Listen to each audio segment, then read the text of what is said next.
Welcome there, lovers of true crime, history, and mystery. I am Daniel, and across from me is Josh. What's going on, people? So this is actually our first true recording with the new board, and you listeners, y'all are going to have a good time with this because it sounds a million times better than what it used to. But we didn't publish anything with the old boards. They're not going to know. You know what? But I know. We know. And they should appreciate that. We know. And two things in the background. You're going to hear a little bit of raindrop. We're in Louisiana. It's wintertime. There's a storm brewing. That's right. You're also going to hear my 13-year-old Bella running around. She's a dog, not a human. With a lampshade on her head. She does have a lampshade on her head. She has to wear the cone of shame for a long time, but so you hear her bouncing around the halls, but that should be all you hear in the background. But Josh, what are we talking about today? All right. Well, first off, together on Lost in Thought. That's right. It's lit. We are going to be stepping it up and creating our first episode with none other than Doc Holliday, the infamous gambler, gunslinger, and deputy. And there's so much more about him than just that. The movies and everything else did not tell the full story. No, that's just a Hollywood version, you know? Right. We're here to break down some of that, get through a little bit of the mystery, and kind of piece it together for you guys. And something else to remember is when you're hearing the story about him and all these stories, some of it may be elaborated, and it may not be true historical, facts. It's literally could be word of mouth, like the telephone game, where I say something, I whisper it in Josh's ear, Josh whispers it in somebody else's ear. Before it comes back to me, it's totally blown out of proportion. But the man was still completely insane, though. I mean, it was his absolutely. Life. You guys are going to understand when we get through with this how he was really remembered as one of those men who helped win the West, because he was effing crazy. Oh, he was absolutely crazy. Absolutely. But you're a dying man. I mean, it's going to make you live your days differently. That's right. Bella, that's how she's like, I'm 13. I'm going to be crazy and make noise while they're trying to do a podcast. I don't care what they're doing. I don't know if that's what she would sound like if she could talk. Nah, I think she sounds like a sassy old black lady. She absolutely would. Yes. Kick your ass. You keep talking shit, Josh. That explains it 100%. All right, man. So where do we start off with this? We start off in Georgia in the 1850s. Georgia. Sweet Georgia. Hey, we can't sing much more of that. They're going to pop us. He asked me before, he's like, how much can I sing? I was like, you cannot sing songs. You can sing a few, How are you going to put a microphone in somebody and tell you can't sing? It don't work. Oh, man. No, Georgia. What part of Georgia was it? Valdosta, Georgia. Ooh, I know where that's at. In the 1850s. Late 1850s, I believe. Early 1850s, I believe. Well, what's cool, man, is it really wasn't anything there at the time. I mean, it was a new place. No, we were still shaping the country, so to speak. That's right, especially wherever he goes. And that's what I've noticed when I was researching where he was born at, where he lived at, where he traveled to. This guy basically just traveled, literally following these brand new little towns and, and territories and everything else. It's really cool. So, Valdosta, let's see. I got it right here. We should back up a little bit, and we should start with Doc's father, Henry B. Holliday, who was actually a trained pharmacist who served in several wars, the Cherokee Indian War, the Mexican-American War, and he was also a major in the Confederate Army during the Civil War. Now, after serving in the Mexican War, he actually came home to Georgia with an orphaned Mexican boy that he adopted. His name was Francisco Hidalgo. Wait. So he was fighting Mexicans. Yeah. He fought them so much, he brought one home with him. Right. He was never going to get tired of fighting them, so he brought a little badass little kid home, and they fought the rest of the way. Now, was this oh, man, I love this kid, I want to rescue him, or do you think this was hey, look, I got a trophy? I don't know, man. I don't know. Yeah. He could have really liked him. It's like, I got to have more of this kid, man. But that was the last war he fought in, though, if I'm right. And the guy had fought a few wars. I mean, he was kind of a hardened guy himself. Yeah, and after the wars, he came home and sort of became a leader within his town. He served 2 terms as the local mayor. He was secretary of the county agriculture society, and also a member of the local Masonic lodge. So cool. He was one of the higher ups. Yeah, so even his dad was kind of a well-liked, well-known guy. Yeah. Now, I guess we're really going to start this off now with when Doc was 15. That's when his mother passed away of tuberculosis. And one of the prevailing theories is that he actually contracted TB at an early age while taking care of his mother. Right. So, guy basically lived his whole adult life with tuberculosis. Yeah. That explains a lot later on in the story. Yeah. Now his family had they had a family member, Robert Holliday, who founded the Pennsylvania College of Dental Surgery, and that's what encouraged Doc's profession. Is he had a family member that was teaching dentistry, and he decided to go on and follow in the family footsteps, I guess you'd say. Right. And it makes it a lot easier when you got, somebody that's actually your instructor too. Oh, absolutely. Now, let's see. He enrolled in college in 1870, and he finished in spring of 1872. So dentistry was a 2-year program back then. Too bad it's not still. I'd be a dentist right now. I mean, but they were really just like, you take these pliers and you're going to find the black tooth and you're just going to wiggle it out. And then give him some whiskey. Just take that shot, boy. So he finished the school in 1872. Yes. Now, shortly after he graduated, he went to work in the dentist office of a Dr. Arthur C. Ford in Atlanta, Georgia. Oh, Atlanta. A little backstory on Atlanta. At the time, the war had just ended, and they had to rebuild the city. So when he was there wasn't much left. Kind of like the rest of these stories, towns in the story. Beginning in 1880s, the editor of the local newspaper promoted Atlanta, and a bunch of investors actually come running for the New South, quote unquote. Now, check this out. You're in the Reconstruction period of the Civil War, okay? So you've got things going on real deep in the heart of the South. Yeah. You've got very political things going on in the northern part of the country. Out west is a totally different story. Right. And it makes me kind of wonder if a lot of these people were escaping the politics and the way of life that was being generated in the North and the South and headed out for unexplored territory, Oh, yeah, absolutely. Now, not long after he started the dental practice, Doc discovered that he had TB, tuberculosis. Bum, bum, bum. Yeah. Now, his adopted Mexican brother was also diagnosed with tuberculosis and died from it shortly thereafter. Oh, man. So at 15 loses his mom, and then probably in his 20s loses the guy that grew up as his brother. Yeah, absolutely. Probably around the time he was about 23 years old or something, he lost his adopted brother. Man, that's tough. Yeah, so, he began to speak with other physicians and try and figure out what was going to happen. And the general consensus of the time to treat tuberculosis, there was no treatment, but to prolong your life, was to move out to a drier, more arid climate. Right. Which hence started the trip out west for Doc. And what a trip it became, man. Yeah. What a trip. Well, one of the reasons he had to quit dentistry when he was still in Georgia was the fact that he would literally be over patients, operating on them, and then just start coughing in their face. Yeah. Could you imagine that? Could you absolutely imagine that? And then think about it, at the time that tuberculosis was a death sentence. Oh, yeah. And you got this motherfucker coughing on you while you're trying to get your teeth pulled. I might would have punched Doc, Well, that's what happened. Like, literally, he'd start coughing, and people would just start walking out of his office. I mean, the guy had built a practice. He was, in his early 20s, the guy had it going on. Yeah. Starts Smart, coughing in people's face. Educated, had a plan, and that plan was derailed. That's right. So you know what? He's heading out west. I can't do it. Yep. I was fixing to do something else. You can't do it. Nope. So he headed to Dallas, Texas. That's where his trip out west starts. Yeah, a little background on Dallas. There was nothing there when he got there. That is the background on Dallas.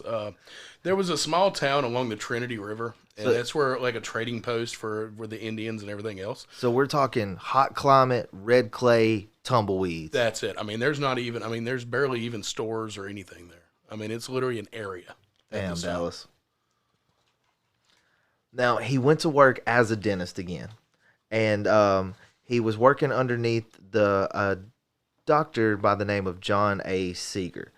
Now, just like you just mentioned, his coughing spells were pretty much making it impossible for him to work as a dentist, especially as a young partner to someone who already had an established practice. Oh, I can imagine, yeah. He would told Doc in the nicest way possible, man, you got to go somewhere, you know? You got to skedaddle, bro. Now, moving out west, Doc, it's almost like he tried to reinvent himself because he was described by most people as a very unusual character. He was extremely smart, very intelligent, and he spoke like a smart, intelligent man with an extremely southern drawl.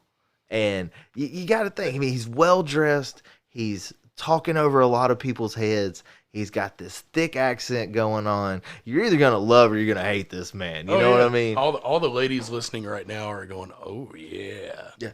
It's also said that he could speak Latin fluently. I can speak Pig Latin. I don't even try it with me. He could play the piano, and he was a very dapper dresser. Oh, dude. I want to be this guy. Doc Holliday had the drip. Oh, yeah. Now, he picked up gambling because of his higher intelligence, you know, as he couldn't work as a dentist anymore, and he's thinking, I got to make my way out here. How am I going to earn money? Well, he wasn't going to work out in the fields. He wasn't going to be someone's store hand. You know, he turned to the cards. He became a gambler, and a very good gambler at that. Now, there's also a game that he played a lot called Pharaoh. We probably should look up and sort of describe Pharaoh a little bit to the audience at home because it's going to come up a few times within this story. Yeah, because I've actually never heard of it. Let's see. And I'm a Wikipedia like crazy. Pharaoh Bank is a 17th century French gambling card game. Basically, it's a descendant of like a 15th century game, and it was popular in the 1800s here in North America. Huh. Well, so it's just a super, super old card game. Oh, well, that's cool. Well, Doc began to hone his skills not only as a gambler, but being frail and sick. He had to learn how to defend himself even more. Right. So that's when he began to take himself out and learn to shoot, learn to handle his knife, really become that gunfighter. Right. You know? And I guess these gambling halls, these saloons, I mean, they were just rough places. I mean, I could imagine, man. I don't know if we could imagine. I think we can try, but I don't think I can quite recreate the must and the anger that's probably in the air of an old West saloon. Yeah. Now, this first account of a gunfight that occurred with Doc Holliday happened in January of 1875, and it was with a saloon keeper named Austin who he had a disagreement with. Now, the disagreement turned violent, and several shots were fired, but neither man hit each other. Dude, I'm picturing the parakeet, like, chilling, like, on the wall, and they're just shooting randomly. Poor parakeet gets blown away. The barrels of all the booze starts getting shot. Booze is running everywhere. But the guys are just sitting there looking around at themselves, you know, what happened? Now, somebody's hat had to have got shot during all that. Oh, dude, the guy in the corner. It was the guy in the corner, like, holding the cards. And it literally, he, like, looks at his hat really awkwardly.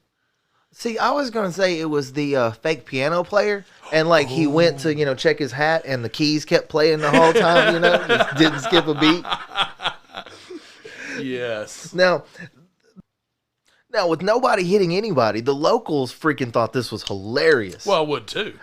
You know, we just described it. It was fucking hilarious. That's how it went down in history. Catfish and I just described it. 100%. But you know what's not funny? What? The parakeet on the wall. Yeah, poor Charlie. That's what I'm going to call him. Charlie the parakeet. Charlie the parakeet. He was like, right, you suck.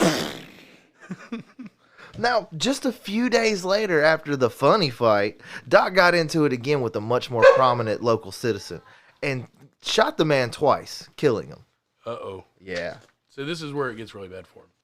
Doc had to flee Dallas with a posse on his heels, and he headed to the lawless town of Jacksonboro, Texas, and was near an army post. He got a job dealing faro, and this time he had a gun on his shoulder, he had a gun on his hip, and he also carried a knife with him. Oh, he was ready at this point. Yeah. Now, he started to become an expert at this point, and he was involved in 3 more gunfights in a very short amount of time. But no charges were ever pressed against him because this place was so freaking lawless. Like, you did your own stuff out there. Oh, yeah. Oh, and there was not even a legitimate, like, town. I mean, there was nothing there. Yeah. Now, then in the summer of 1876, he got into another disagreement that led to violence, and he killed a soldier from Fort Richardson, which brought in the government. See, we got a body count now. Yeah, he's starting to stack it up. Now, a reward was offered for his capture, and he was fairly aggressively pursued by the Army, the Texas Rangers, the U.S. Marshals, along with local lawmen and other just regular Joes who were trying to collect a bounty. He maxed his stars out on Grand Theft Auto is what I'm hearing. Straight five. Now, aware of the fact that he was going to be hung if he got captured, he fled for the Apache country in Kansas territory, which is now Colorado. He made stops along the way in Leadville, in Pueblo, Georgetown, and in Central City. Now, during this, he left 3 more bodies in his wake, killed 3 more people. Finally, he settled down in Denver, and he took on the assumed name of Tom Mackey and began to deal Pharaoh at a place called Babbitt's House. Now, he kept a low profile for a while until he got into an argument with a man named Bud Ryan, who was well known for being a tough gambler. They got into a fight, and Doc nearly cut this man's head off with his knife. Jeez. Yeah. Now, though Ryan survived, his face and his neck were horribly mutilated, according to accounts and firsthand witnesses. Now, the public didn't really like Doc at this time, and he had to hightail it out again. He went to Wyoming, he went to New Mexico, and finally he backtracked to Texas to a place called Fort Griffin. And Fort Griffin is where he met not only Big Nose Kate, but Wyatt Earp as well. Oh, okay. Now, he was dealing cards in a place called John Shancy's Saloon, and that's where Doc met Big Nose Kate, whose name was actually Mary Catherine Elder Haroni. Now, that's one hell of a name. Yeah. Now, while it's said that she was attractive, she did have a very prominent nose. Now, there's a few theories as to why she was called Big Nose Kate. One, the most obvious, was that she had kind of a big nose. But then also, according to Wyatt Earp himself, she was actually just kind of a nosy woman and wasn't afraid to put her 2 cents into other people's business. You know what I mean? He's the one that actually gave her the nickname. Yes, I believe that is true. What up, Bella? How you doing? She says, hey. You know what? I'm going to start just keeping it rolling. If she barks in the background, she barks in the background. Yeah. Now, Big Nose Kate, she was tough, she was stubborn, and she was hot-tempered, enough that it matched Doc's, hot-temperedness. So I guess they were a pair, to say the least. They were kindred spirits. Yeah, and it's even to be said that she worked as a prostitute because she liked it, and she belonged to no man. Well, prostitution back then was not what you think. I mean, if you look at I thought it was selling pussy. That is exactly what it is. But no, prostitution was, you got to think, these ladies knew everything going on in town. So not only did they bring money in, spend money in the town, they knew when they were with these men, they found out what they were doing in business, what politics were going on. They didn't get messed with. I mean, they were held kind of a high regard. Yeah. That's what, when you see it and it's like, hey, Bella. No, when you see it and it's like the prostitutes getting beat up all the time and all this stuff, that's kind of horse crap. Patootie. So he's with Big Nose Kate now. Yeah. Now enter Wyatt Earp. So right. Earp was traveling from Dodge City back into Fort Griffin, and he was on the trail of a train robber by the name of Dave Rudabaugh. I believe that's going to be familiar for a few of you guys. Now, having been issued an acting commission as a U.S. deputy marshal, Earp was able to pursue the outlaw through multiple states, and he followed Rudabaugh for an amazing 400 miles. Can you imagine tracking a man for 400 miles pre-technology? How do you even do that? That's what I've always wondered. Like, how did they even manage to did they put their ear to the ground and they're like, oh, I can hear him in the distance? Drunks can't keep their mouth shut. Saloon to saloon for 400 miles, baby. Oh, man, dude. So Wyatt went to the largest saloon in town, which was Shancy's, and was asking about Rudabaugh. Now, the owner, John Shancy, said that Rudabaugh had been in earlier during the week, and he didn't know where he went. But he told Wyatt he should check with Doc Holliday because they were playing cards together. Now, Wyatt was skeptical about talking to Holiday because, it was known that Doc freaking hated lawmen. I mean, he was a gunslinger. He was an outlaw. Let's be honest. He was a murderer at this point. Right. But Wyatt was so hell-bent on getting Dave Rudabaugh that he was going to take a chance. And he went to go speak with Doc. And he was extremely surprised at Doc's willingness to talk to Wyatt, especially about Dave. Now, Doc told Wyatt that he thought that Rudabaugh had actually backtracked into Kansas. And Wyatt wired this information to none other than the sheriff of Dodge City, Bat Masterson. So here we've got Doc Holliday, Wyatt Earp, and Bat Masterson. Now, Masterson was able to apprehend Rudabaugh through this bit of information. So a friendship started to form that day, or that particular instance, between Wyatt and Doc. Right. So now we need to get back with Doc's story, because you're going to see where the Earps tend to take over a little bit of Doc's story and his history, because he was so intertwined with what made the Earps famous. You know what I mean? Right. He was a key component to the entire thing. Yeah. Now, back in 1877, that's where we're at, Doc was dealing cards again, and he ran into a man by the name of Ed Bailey, who was known as being a bully and who would just get his way, without question. He would sit there, and if he wanted something, he would take it. You weren't going to tell him any different. That was this kind of man. Yeah, but that does not fly with Doc Holliday that I'm learning about. Absolutely. So Bailey, who honestly didn't think much of Doc, kept picking up the cards that were discarded while you were playing. And if anybody knows about playing cards, you've got those loose cards on the table. You can kind of look through them, see what's there, and it can kind of lead you to know what's in your hand, other people's hands. Well, there's only so many cards in a deck. Exactly what cards are in play. So this kept pissing Doc off, and that is strictly prohibited by the rules of Wild West Poker. You do not look at those cards, and it can make you forfeit the pot.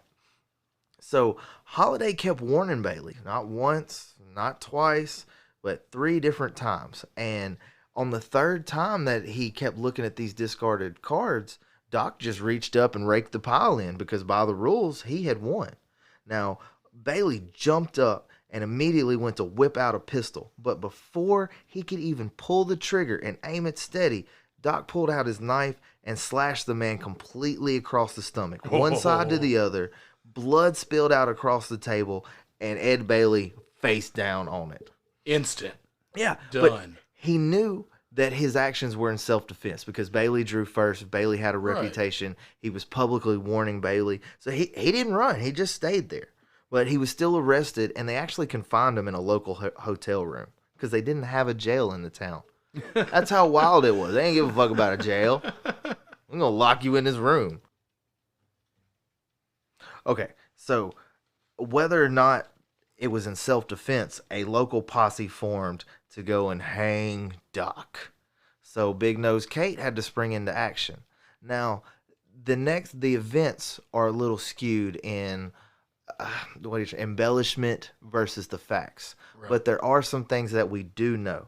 That a large fire was started on the other end of the town to create a distraction. No way. Absolutely. So she lit a fire as a distraction. Yes. We do know that she set fire to a shed. My wife would never do that. No, Amy would have left me there.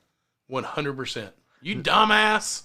Now, when the fire was going on and the distraction was created, it's been reported that Big Nose Kate actually busted into Doc's hotel room, 2 guns, 1 in each hand, holding up the deputies and getting Doc released. I'm kind of in love right now. Here's the thing, though. Later on in Kate's life, she was interviewed by a newspaper in San Francisco, and she was like, come on, could you imagine me busting in there, pistols blazing, doing exactly this? She also could have been playing it off that she didn't. But one thing is for certain. A fire was started. Doc escaped from his room, and they took off on horseback in the middle of the night. Well, she did admit to the fire, though, if I'm right. Absolutely. She did admit to the fire. Which is on its own a badass thing to do. Yes. So that's when they headed to none other than Dodge City. Ooh, Dodge City. So I'm going to turn it over to my buddy Danny over here, and he's going to give you a little background on Dodge City. We're going to try and paint a picture for you, really, really help your mind get to where we are. Yeah, Dodge City actually, its origins kind of bounce back to like 1871. It was just a rancher, and he built just a house and called it was Fort Dodge is what he called the house in the little area. But there, at the time when he was there, Dodge wasn't that big. It was still a fresh town.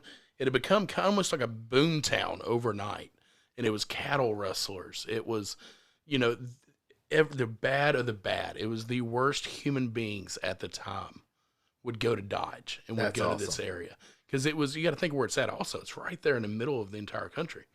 So if you're up north, you're down south. Everybody just kind of convened into that one area. So Dodge was this lawless, just raw town. Man. So they rolled in the middle of the night and freaking stolen horses. They registered to a place called Deacon Cox's boarding home.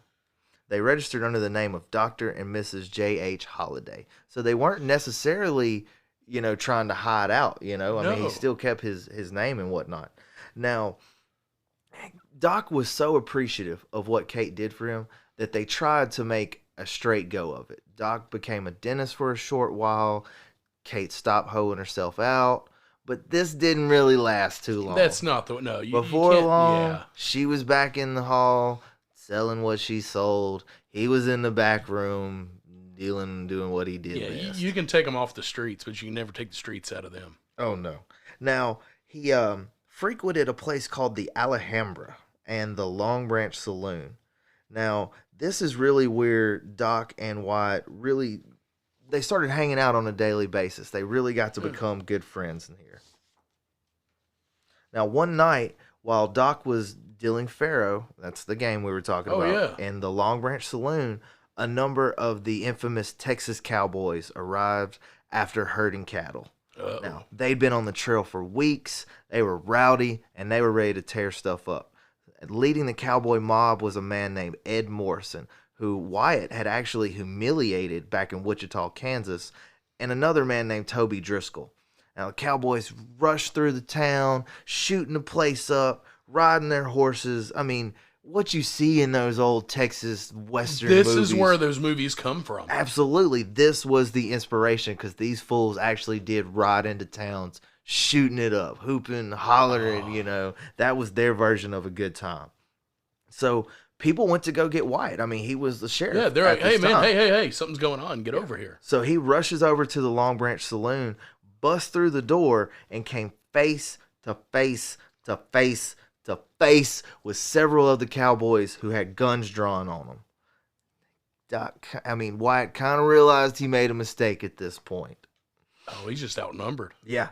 Now, Morrison raised his weapon, and it's being quoted. He said, "Pray and jerk your gun. Your time has come, Earp." Now, suddenly, a voice sounded behind Morris, and it's quoted saying, "No, friend, you draw, or throw your hands up." It was none other than Doc. He had a revolver to Morrison's temple. Oh, man. Did Doc know Wyatt at this time? Yeah, remember they had already started to become good friends, Yeah, but this takes it to another level. Yeah. And then he goes on to say, "Any of you bastards pulls a gun and your leader here loses what's left of his brains." The cowboys dropped their weapons. Wyatt began to pistol whip Morrison over the head with his long barrel coat, and then they relieved Driscoll and Morrison of their firearms and took them to the jail in Dodge City. So not only do you totally just kick their ass, but now you're dragging them to jail. Yeah, Wyatt never forgot what Doc did for him that day. He saved his life that night. I mean, our friendship's based off of chicken nuggets. I love nuggets. Yes, but this is purely, you saved my life. Yeah, absolutely. Yeah, Josh, I think you owe me one. Oh, no. Yeah, I'm waiting on you to save my life now. Wyatt said, "The only way anyone could have appreciated the feeling I had for Doc after the Driscoll-Morrison business would have been to have stood in my boots at the time Doc came through the Long Branch doorway." Man, I bet you freaking Wyatt was scared. Oh, I guarantee it. Now, I think we need to kind of talk about Doc and Kate a little bit. Now, they had a volatile relationship, and they fought frequently. Now, one time they got into a really, really bad fight. and Doc headed out and somehow ended up in Trinidad, Colorado. Oh, Trinidad was actually first explored by Spanish and Mexican traders. So it was another trading town. But approximately, it was somewhere along the Santa Fe Trail. It was found in 1862, soon after the coal was discovered, and it became a boom town. It was a coal town is actually what it turned in. You got to think back then, that's how you heated your homes. That's how you heated everything was coal. So it was an oil boom. It was a oil boom. Yeah. I mean, you find coal, the whole town lit up. Yeah. I mean, you got people coming in just for work. You got investors coming in. Local businesses are booming. But it was a coal town. Yeah. So Doc makes it into Trinidad, and not long after he gets there, he gets into a fight with a young gambler who was known as Kid Colton. Now, the kid was trying to make a reputation with Doc and called him out. But I guess he didn't realize how good of a gunslinger Doc was, and once again, he ended up dead with 2 bullets. So there's multiple times when Doc has killed men with 2 well-placed shots. Well, he probably wanted to probably fired off 2 rounds, and the second was just to make sure. Yeah. So Doc had to get the hell out of there, man. Where he ended up? Las Vegas, New Mexico. Viva! No, you can't do that either. Oh my gosh, no! Wait, the wrong Vegas also. We love Las Vegas. I didn't do Viva. I didn't do Viva. Yeah. But yeah, Las Vegas, New Mexico, where in the late summer of 1879, he tried to become a dentist one more time. And it only lasted a few weeks, where Doc then becomes a saloon owner. Whoa. Yeah, party at the Holiday Inn, baby. Yeah. Is that where it came from? That's probably where. Oh, wait. Now on to August of 1879, where Doc once again got into an argument with a local gunman named Mike Gordon. The two took the argument to the street, where Doc actually politely invited Gordon to start shooting whenever he felt like it. So Gordon started shooting, but somehow he wound up dead with 3 shots in his belly. So I guess if you don't hit Doc when he tells you, he's going to give you an extra one. You know, just one more for good measure. Yeah.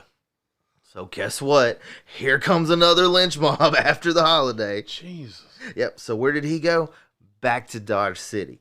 Now, when he got there, he actually found out that Wyatt had moved on to a new place called Tombstone, Arizona, because there was a silver strike going on. Now, Big Nose Kate was also nowhere to be seen in Dodge City because she was heading out for Tombstone as well. Now, you want to talk about Tombstone a little bit, and let's paint a picture for the people. All right, so Tombstone was it was founded in 1877, but around 1880, it actually became a gold town. And there was somewhere around 40 to 85 million in silver and gold coming out of the hills at that time. So there is a lot of money getting tossed around, a lot of people moving into town. And I'm going to tell you now, these silver miners and gold miners, not the most civil human beings. Oh, man. Speaking of money, while heading to Tombstone, Doc actually ran into Big Nose Kate in Prescott, Arizona. Now, during this, Doc went on an amazing winning streak at the gambling tables and won $40,000. Whoa, wait. How much is this in like modern currency? Dude, we got to look that up. I'm looking this up. So 40,000 in what year? Let's look at 1880. Let's see what I come up with. That would actually be, oh my gosh, that's a lot of money. We're looking at somewhere around it's over $1 million. So over $1 million. He was a millionaire. Jesus. So Kate was happy to keep him company after that because homeboy was balling. Oh, I mean, out of control. Yeah. So in the summer of 1880, they finally reached Tombstone. All right, Josh, let's split this up into 2 parts. But before then, you have a sponsor on board. Yeah, that's right. Our very first sponsor, that is Jackie's Jailhouse Cakes, where their specialty is undetectable nail files. Where did you find this stuff at, dude? Hey, man, let me just say, they're paying, I'm saying. All right, guys, hold out. Wait for the second part to pop up. I'm Daniel. I'm Josh. Guys, from Lost in Thought, till next time, stay lit.